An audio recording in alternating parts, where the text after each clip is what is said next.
Boa noite a todos, eu sou o Willy Robert e está começando o 14º episódio do Visão de Jogo Podcast. Hoje nós falaremos do porquê o Palmeiras perdeu para o Flamengo e para a LDU, tomando 3 gols em cada jogo, e o porquê a culpa não é do Carlos Miguel. As prévias da rodada do final de semana e também, claro, da volta das semifinais da Libertadores. Muito obrigado aos que se inscreveram na semana passada. Aos que não se inscreveram, se inscrevam, deixa seu like e compartilha com os palmeirenses.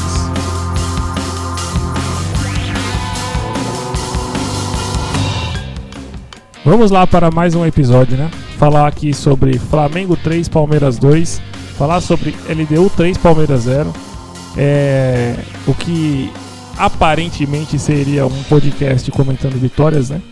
Nossas prévias do podcast passado eram essas, mas devido a falhas individuais, já vou classificar assim, devido a falhas individuais dos jogadores, o Palmeiras acabou sendo derrotado nessas duas partidas.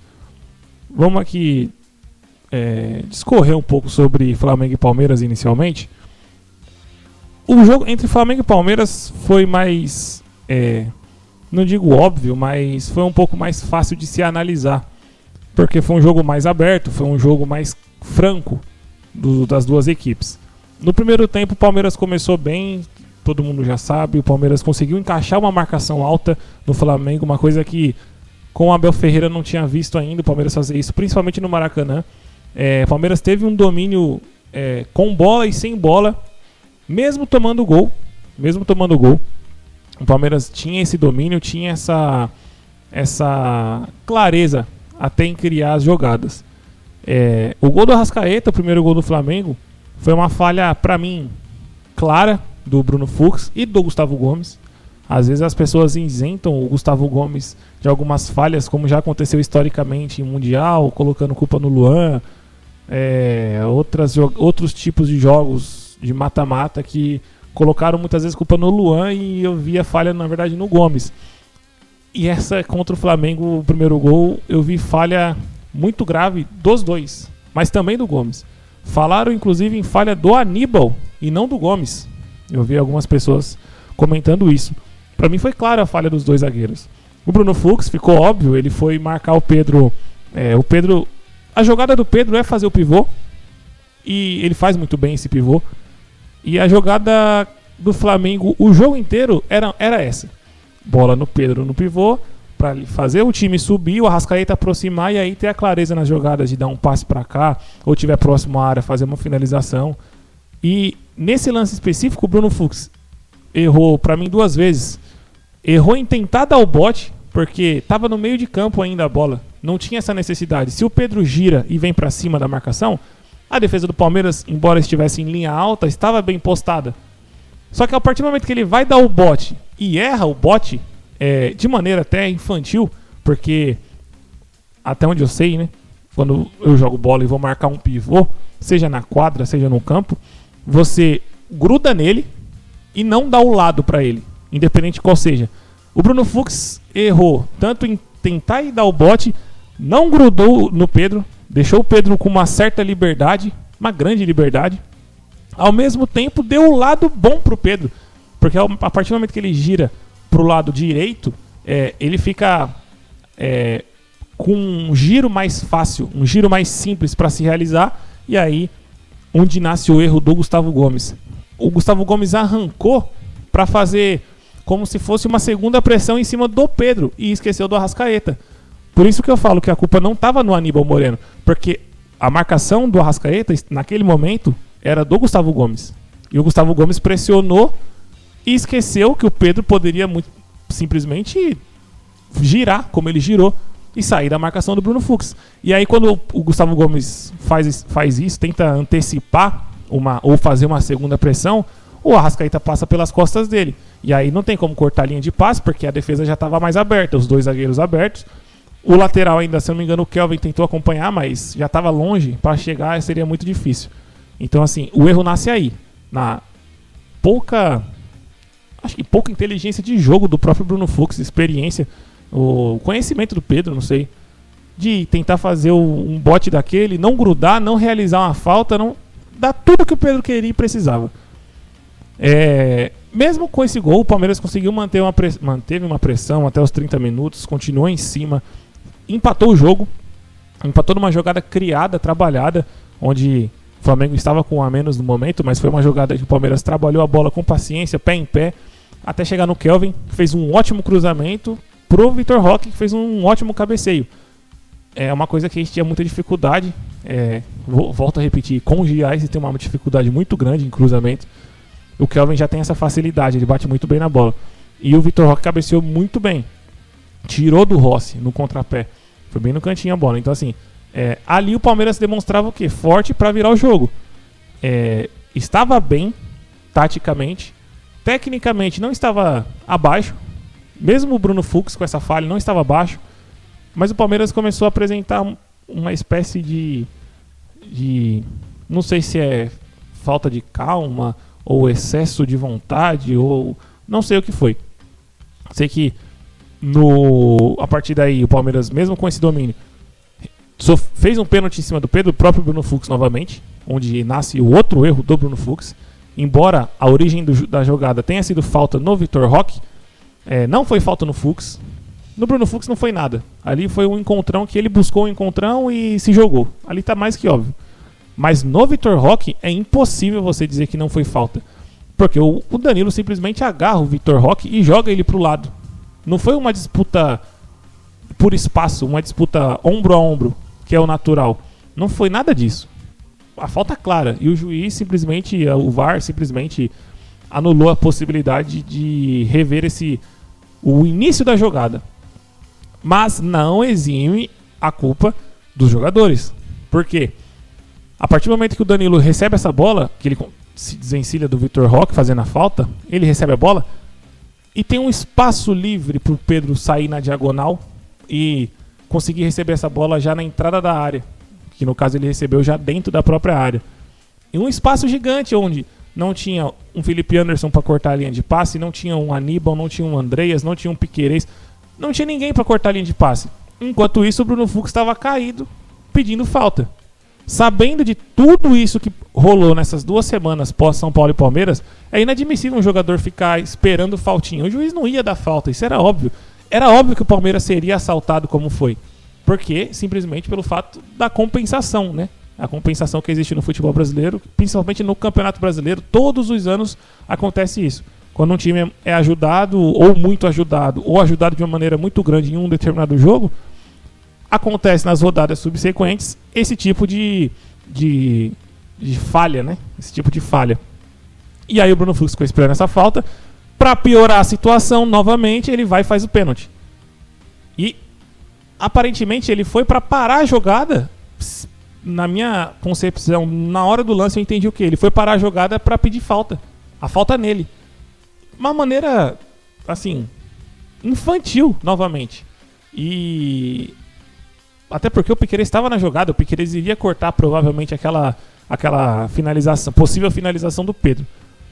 Pênalti, o Jorginho fez o gol. O Palmeiras ainda continuou bem na partida, continuou em cima, deu uma baixada na moral, mas ainda continuou em cima. Mas aí vem a falha capital também, que é como praticamente o caixão sendo fechado, que foi a falha do Aníbal. O Aníbal não estava bem na partida, mas também não estava mal, jogando a partida normal, nada demais. Ele tem esse problema, ele fica penteando a bola, penteia para um lado, penteia para o outro para tentar fazer um lançamento, para tentar fazer um passe. Na maioria das vezes, não é exagero, na maioria das vezes, o Palmeiras acaba perdendo a posse nessas penteadas de bola dele, ou simplesmente não sai nada. É um passe, segura para dar um passe para o lado. Falta dinâmica de jogo. Não sei se muitas vezes um jogador que joga na Europa tem muito dessa dinâmica e pouco da individualidade. O jogador da América do Sul normalmente tem mais dessa individualidade e pouco da dinâmica. O certo é conciliar os dois. O cara que consegue conciliar essas duas qualidades consegue ser um jogador top, um jogador mais do nível acima. Ainda não é o caso do Aníbal. Penteia muito a bola, segura muito e numa zona perigosíssima do campo. Que um primeiro volante, não pode errar. E ele errou. Penteou, foi dar o lançamento, não percebeu a marcação que veio de frente para ele, não veio na lateral, não veio pelas costas, veio de frente com ele, roubou e o Palmeiras tomou o gol. Não acho que a marcação estava...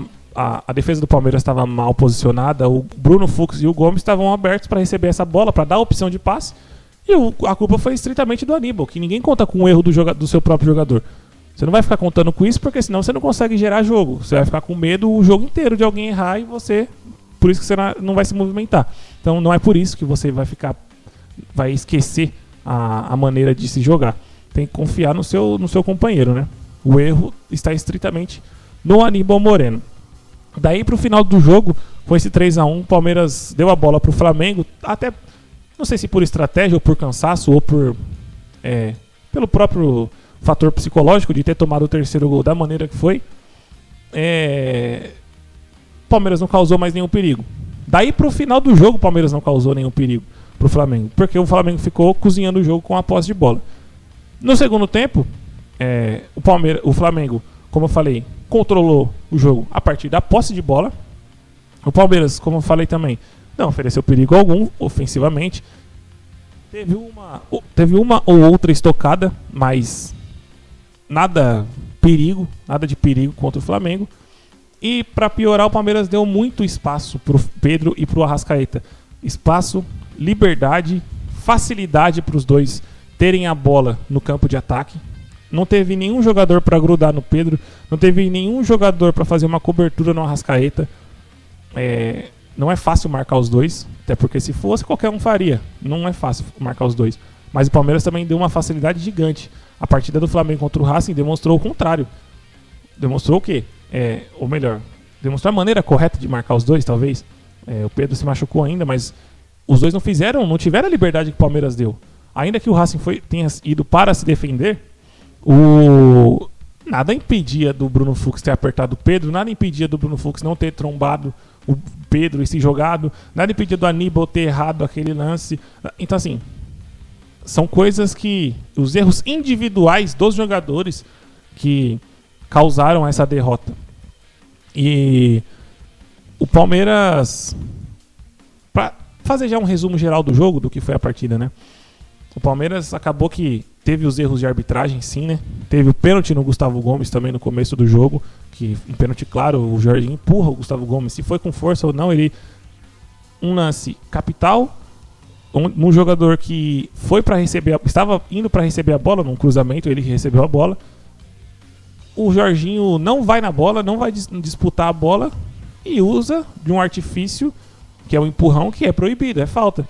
Dentro da área é pênalti. Ou seja, o VAR não serviu de nada, mas como eu já falei, era claro. E um dos motivos que me deixa mais... não chega a ser nem bravo, mas triste, é a questão do Palmeiras não ter o direito nem de reclamar da arbitragem, porque contra o São Paulo, o Palmeiras foi extremamente beneficiado naquele lance, ainda que o Palmeiras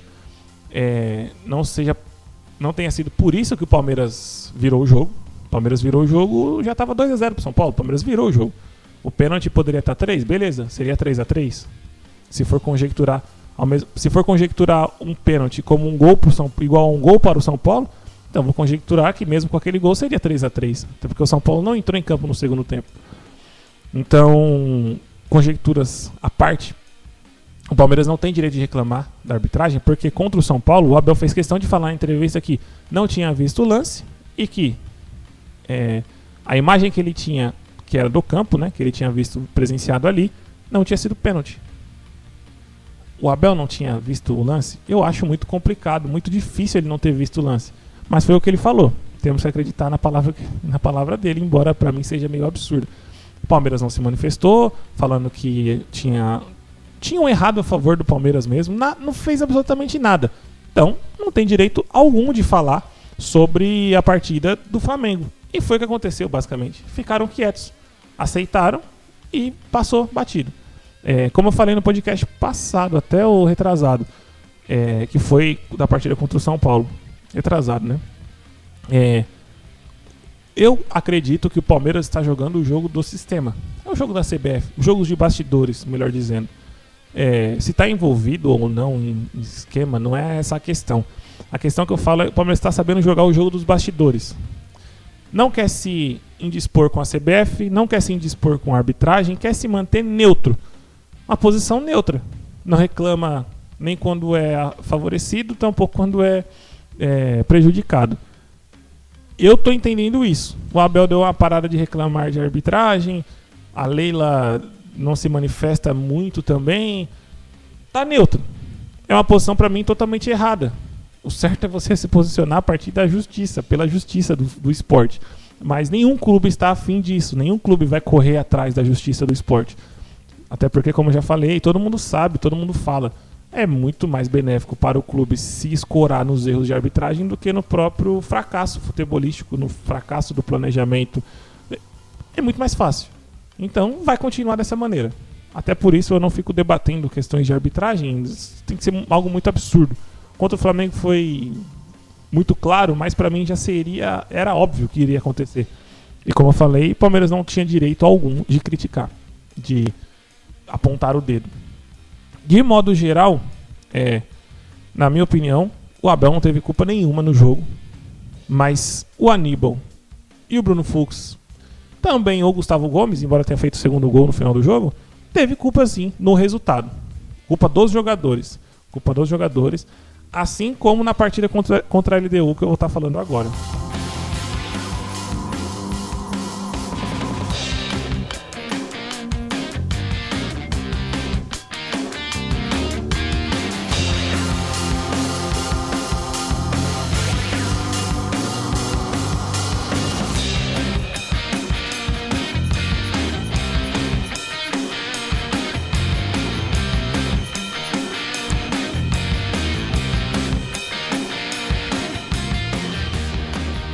Vamos lá agora falar desse desastre que foi LDU e Palmeiras, né?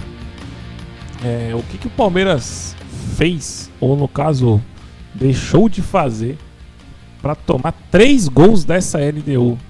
Uma coisa que eu estou impressionado agora. O Palmeiras conseguiu esse feito histórico de tomar 3 gols da LDU, e aí a desculpa da altitude sempre vai entrar em mérito, né? Sempre vai entrar. E querendo ou não, não é tanta desculpa assim, não é tão esfarrapada, né? Mas pra mim é uma desculpa. Por quê? O jogo demonstrou, desde o início, demonstrou um Palmeiras muito mal. Um Palmeiras que não respondia aos ataques da LDU. Um Palmeiras totalmente diferente do que é historicamente com o Abel Ferreira e ainda mais nos últimos jogos. Um Palmeiras ofensivo, um Palmeiras atuante. Seria diferente devido à altitude? É meio óbvio que seria. Não tem como você manter o mesmo ritmo, ainda mais com essa maratona de jogos. Jogos decisivos, jogos grandes. Palmeiras deu a sorte de ir no meio da semifinal ter Flamengo e Cruzeiro para decidir. Então, assim, tem tudo isso. Tudo isso tem que ser levado em conta. Mas os jogadores dentro de campo não responderam a absolutamente nada. Isso eu estou falando especificamente do primeiro tempo.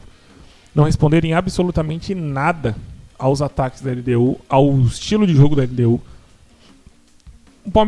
Os jogadores do Palmeiras estavam morosos, estavam aceitando absolutamente tudo.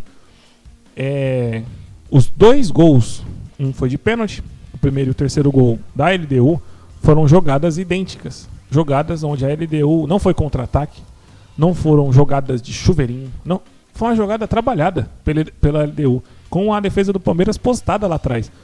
Falhas bizonhas de marcação de um time que entrou desnorteado, de um time que entrou entrou em parafuso. Já entrou no jogo em parafuso. Não é que tomou 3 gols e ficou em parafuso. Não, já entrou no jogo assim. A liberdade que os jogadores da LDU estavam para criar jogadas, finalizar próximo ao gol, foi uma liberdade absurda, assim, digna de Alemanha e Brasil. Ou melhor, Brasil e Alemanha. Muito livres, além dessa liberdade, o espaço, a facilidade que o Palmeiras deu à LDU em possibilitar esse tipo de jogada. Tudo que a LDU queria, tudo que a LDU precisava, o Palmeiras deu. Absolutamente tudo. Principalmente no primeiro tempo. No segundo tempo ainda melhorou um pouco. Tiveram algumas jogadas jogadas que não foram determinantemente jogadas criadas e trabalhadas. Teve o lance do Sousa no final do jogo, que foi um lançamento onde a LDU errou, o jogador da LDU errou o tempo de bola. Teve aquele arrancada do Flaco Lopes que ele sofreu a falta e tava 3 contra 2. Ele demorou para dar o passe e no final sofreu a falta, o juiz nem deu, se eu não me engano. Não deu em nada. Tiveram chances de gol. O Vitor Roque no primeiro tempo, no passe do Veiga. Tiveram aí, 3 chances de gol. Até que claras, quase claras. Mas o jogo foram jogadas dispersas durante a partida, né? Momentos em que o Palmeiras conseguiu espetar ali e conseguiu criar essa chance. Mas não foi um jogo consistente do Palmeiras. Longe disso. Muito, muito longe disso. E melhorar no segundo tempo já era tarde, com 3-0. Porque você correr atrás na altitude, tomando de 3 numa semifinal, sabendo que você vem num jogo contra o Flamengo pesado, vai ter um jogo contra o Cruzeiro na próxima já pesado, fica muito complicado. Se o Sousa faz um gol, se o Vitor Roque, o Flaco acerta o passe, o Vitor Roque faz o gol, era diferente. Mas foram jogadas dispersas, como eu falei. Não foi um jogo consistente que você assistia e imaginava. Não, logo o Palmeiras vai fazer pelo menos um. Como normalmente, por ser o time da virada, a gente sempre acredita. Jogando muito mal. Jogando muito, muito, muito mal. Agora entra a questão polêmica. Eu não responsabilizo em absolutamente nada o Abel Ferreira. Nada nesse jogo. Menos ainda do que contra o Flamengo. Eu vi gente comentando falando que a culpa tinha sido do Abel, que o Abel errou na estratégia, que o Abel errou na escalação. Aí eu fiquei pensando, mas o que o Abel fez de diferente para ele ter errado? Porque se ele errou contra a LDU, ele errou também contra o Flamengo, ele errou contra o Vasco, ele errou contra o Juventude, contra o Bragantino. Todas as goleadas do Palmeiras ele errou também. Porque ele manteve exatamente o mesmo esquema, a mesma formação tática e basicamente os mesmos jogadores. A mudança que ele fez foi o quê? Murilo no Bruno, em relação ao último jogo. Murilo no Bruno Fux, tá? É o zagueiro titular mesmo. O Kelvin. O Kelvin é o titular da posição. O Kelvin tá sem ritmo. Ele jogou a partida inteira praticamente contra o Flamengo. Se não foi a partida inteira, eu não lembro se ele foi substituído. Não jogou mal, deu uma assistência. Tá fora de ritmo? Não tá no ritmo 100%, é óbvio. Mas ele não ficou 3, 6 meses sem jogar. Ele ficou 1 mês sem jogar, pô. Que fora de ritmo tanto assim. Também não é assim. O jogo demonstrou, de fato, ele ir abaixo. Mas até que ponto isso é falta de ritmo de jogo ou é a altitude? Eu não sei se o Kelvin já jogou na altitude. Então, assim, as pessoas não pontuam essas coisas. Elas vão analisar o futebol, um jogo de futebol, e colocam só o que elas acham dentro da perspectiva delas e esquecem o jogo de futebol em si. O Kelvin, como eu falei, pode ter sido falta de ritmo, como pode ter sido altitude, ou até os dois. Mas até que ponto o Giai faria diferente? O que o Giai ajudaria ofensivamente? Então, assim, o jogo do Palmeiras, qual foi o problema? O defensivo ou o ofensivo? Pra mim foi mais ofensivo do que defensivo. Ainda que o Palmeiras tenha sido moroso, como eu falei, e facilitou a LDU, tudo que a LDU queria, ofensivamente o Palmeiras foi nulo. E pra mim, esse é um fator preponderante, principalmente quando você é um time melhor. Se você, sendo um time melhor, jogando fora de casa, com essas adversidades, você não conseguir... Não cria jogadas de gol, não demonstra nenhuma vontade em criar, uma força em criar, o adversário fica muito confortável em te atacar. Nessas condições de altitude, pressão, sabendo que a LDU, o jogo da LDU é o primeiro. O Thiago Nunes havia falado, inclusive, na coletiva pré-jogo, o nosso jogo é o primeiro. Se a gente não conseguir vencer o primeiro jogo, praticamente adeus a classificação. E então, assim, as pessoas quiseram, algumas pessoas que eu vi, inclusive que eu acompanho, quiseram responsabilizar o Abel, falando, se fosse eu, ou melhor, não se fosse eu, as pessoas disseram, o Abel deveria ir com 2 volantes, com dobra de lateral, ou um time mais defensivo. Mas aí, quando o Abel fazia isso, essas mesmas pessoas criticavam o Abel. Algumas delas criticavam o Abel como eu criticava o Abel quando o Abel vinha com defesa, com dobra de lateral, em determinados jogos vinha com uma escalação totalmente diferente, mais defensiva, sem necessidade alguma, sendo que o Palmeiras é melhor. Ou seja, o Abel está fazendo exatamente o que ele vem fazendo e vem dando certo. Aonde que a responsabilidade dos jogadores foram exiladas? Não existe mais responsabilidade dos jogadores. A culpa sempre vai ser só do treinador. Ou quando ganhou, é o treinador que fez tudo, e quando perdeu, é o treinador que fez tudo também. Os jogadores não jogam, são robôs. É Futebol Manager, que a gente escolhe aqui as características do jogador, vai escalando, vai formando e vai vendo se dá certo ou não. Não é Futebol Manager. Eu acho que tá sendo muito deturpada essa ideia da parcela do treinador, parcela de culpa, de responsabilidade. Eu acho que as pessoas precisam ter mais coerência e até entendimento de futebol, que cada jogo é um jogo, ao mesmo tempo que, nesse caso, o Abel, por exemplo, tenha mantido uma formação. Qual que foi a ideia dele? Eu leio dessa maneira. Qual que deve ter sido a ideia dele? Ter a posse de bola, porque o time do Palmeiras é mais técnico que a LDU, vem no momento melhor, vem no momento inclusive de posse de bola, trabalhando mais a bola, e na altitude, qual que é a estratégia correta que você pensa? Ficar estocando contra-ataque, jogadas rápidas e profundidade a todo momento e ficar se defendendo lá atrás, ou você ter mais a posse e correr menos, tanto para trás quanto para frente, ter um jogo mais equilibrado com a bola nos pés? Eu acho que é muito óbvio que o controle da posse é mais importante na altitude. E o Palmeiras, às vezes que venceu na altitude, foi equilibrando posse de bola, foi esfriando o jogo, foi não dando liberdade de finalização pro adversário. Aí eu falo, será que o Abel falou pros jogadores, vocês vão dar liberdade para ele finalizar, vocês vão dar liberdade para ele criar jogadas próximas da área, e vocês não vão finalizar pro gol, vocês não vão criar jogadas, vocês não vão avançar com os laterais. Será que ele falou isso? Porque se ele falou isso, a culpa é dele. Mas eu acho que tá mais do que claro que não foi essa a ideia dele, né? Então como que você responsabiliza o Abel nessa questão? Nesse jogo? A culpa tá estritamente nos jogadores. Por algum motivo que aí ou é físico, ou é altitude, ou é tudo isso e mais um pouco na maratona de jogos decisivos, ou os jogadores pipocaram, não sei, mas a culpa é dos jogadores. Existe uma diferença muito grande de parcela de responsabilidade de treinador e jogador. O jogador, a parcela é maior. Se o Palmeiras estivesse jogando da maneira que vinha jogando anteriormente, até a Copa do Mundo, até a partida contra o Corinthians na Copa do Brasil, aí a culpa era do Abel mesmo. Já vinha sendo do Abel. Ele não vinha explorando as melhores qualidades dos jogadores. Mas agora não. Ele manteve o time. Ele colocou o Rafael Veiga. Pô, eu não colocaria. Aí ideia minha. Minha ideia de jogo, minha ideia com os jogadores. Eu não colocaria o Rafael Veiga porque fisicamente ele está muito abaixo. Mas eu iria de Maurício ou Alan. Um dos dois. Qual a diferença posicional? Qual a diferença dos jogadores de um para o outro? Características. Os dois jogam, os três, melhor dizendo, iriam jogar nessa posição de qualquer jeito. Um é titular, o outro é reserva. Um é titular e reserva do outro. Ou seja, ele não inventou posição, ele não dobrou lateral, ele não colocou 3, 4 volantes, ele manteve a formação. Onde que o Abel teve culpa aí? Pelo amor de Deus. Aí já chega a ser até burrice mesmo, ficar criticando o Abel nessa questão. Chega a ser burrice. Não faz sentido. A culpa está estritamente nos jogadores. É só você olhar a partida como foi. Os jogadores andando em campo, dando liberdade.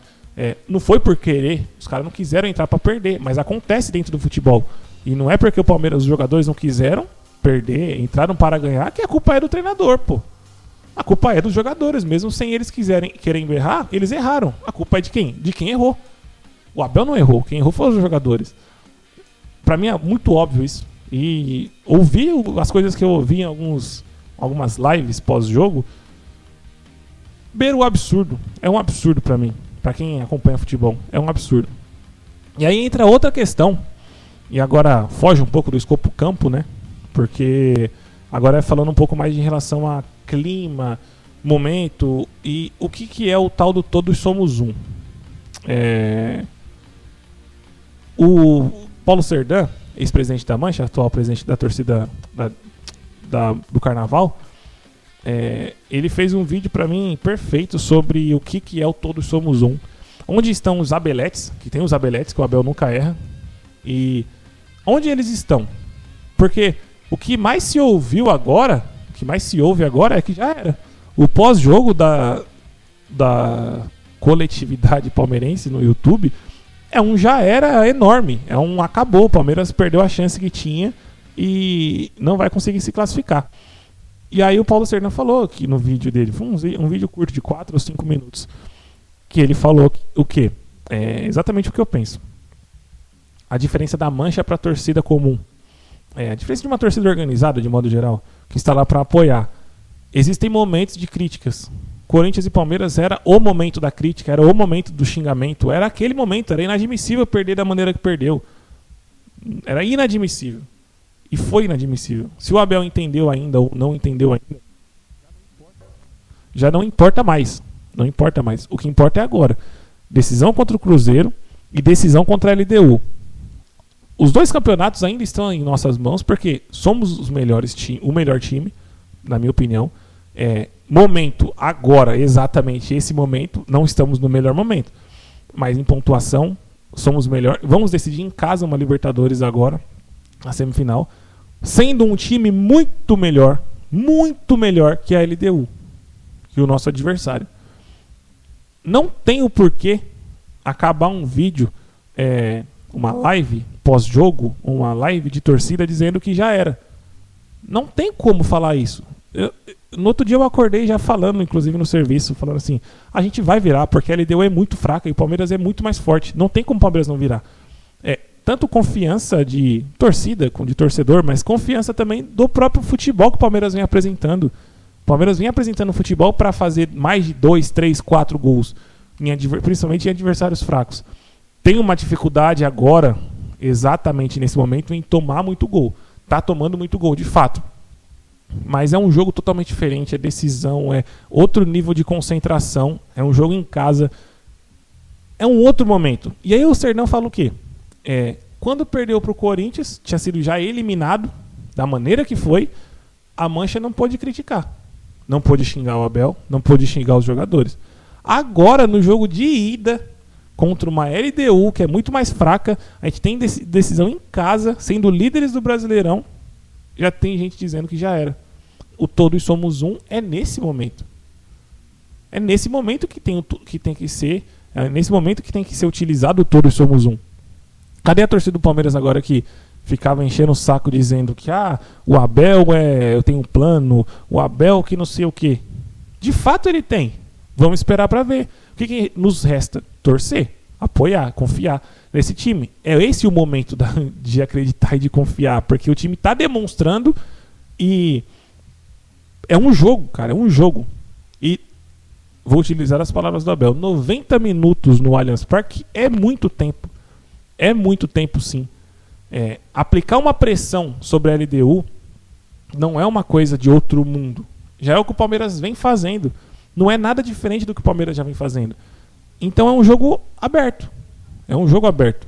Então, do mesmo jeito que a LDU fez 3 gols no Palmeiras, por que o Palmeiras não pode fazer na LDU? Ou a LDU é melhor que o Palmeiras? A diferença financeira é uma diferença absurda. É uma diferença absurda. E dentro de campo, eu vi essa diferença absurda. Só no primeiro tempo, que foi onde eu assisti mesmo o jogo, no primeiro tempo, a LDU teve pelo menos, chutando por baixo, que eu me lembro, 4 erros basilares de futebol. Erros de escolinha, erros de técnicos de passe que demonstraram totalmente o que é a qualidade deles. Os jogadores são ruins, os jogadores da LDU são ruins, fracos tecnicamente. Tanto é que os gols mesmo foram jogadas assim, que o Palmeiras se atrapalhou. O Palmeiras deu esse espaço. E aí você dá espaço para um adulto que joga futebol, ele vai fazer o gol, ele vai naquele momento do jogo, da maneira que estava acontecendo.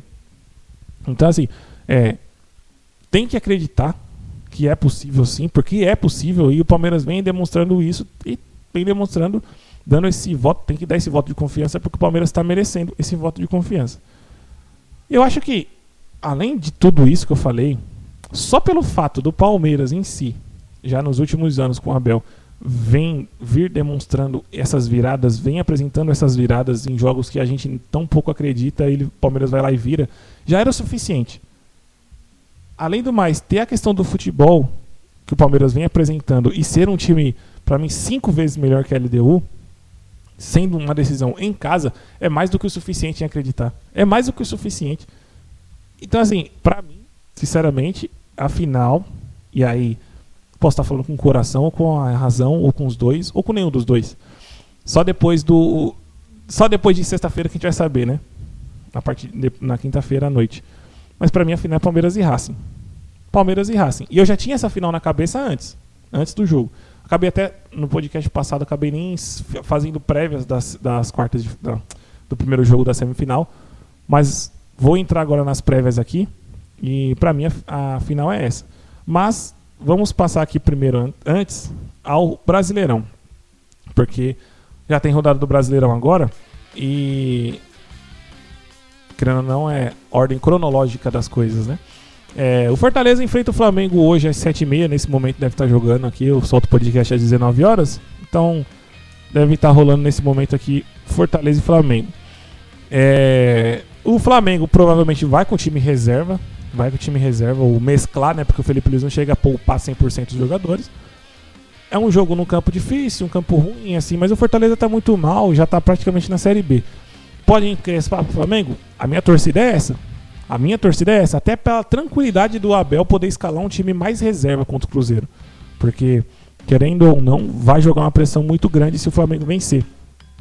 Ainda que não vá decidir título, mas já não vai ter mais um confronto direto. E os dois têm um jogo a menos. Então tá igual. E depois, domingo, amanhã, o Palmeiras enfrenta o Cruzeiro, né? Às 8h30. 8h30 no domingo é um horário foda, mas é a questão do descanso dos jogadores, né? E aí o Palmeiras provavelmente o Abel vai mesclar também o time. Eu chutaria uma escalação aí: Carlos Miguel, Giai, Bruno Fux e Murilo, e depois vai entrar um Gomes para dar uma revezada. O Jeff Tess já vai jogar porque o Piquerez foi expulso. Provavelmente o Emiliano Martínez, porque o Aníbal se machucou. E até para dar ritmo para ele, né? Porque provavelmente ele vai jogar a volta.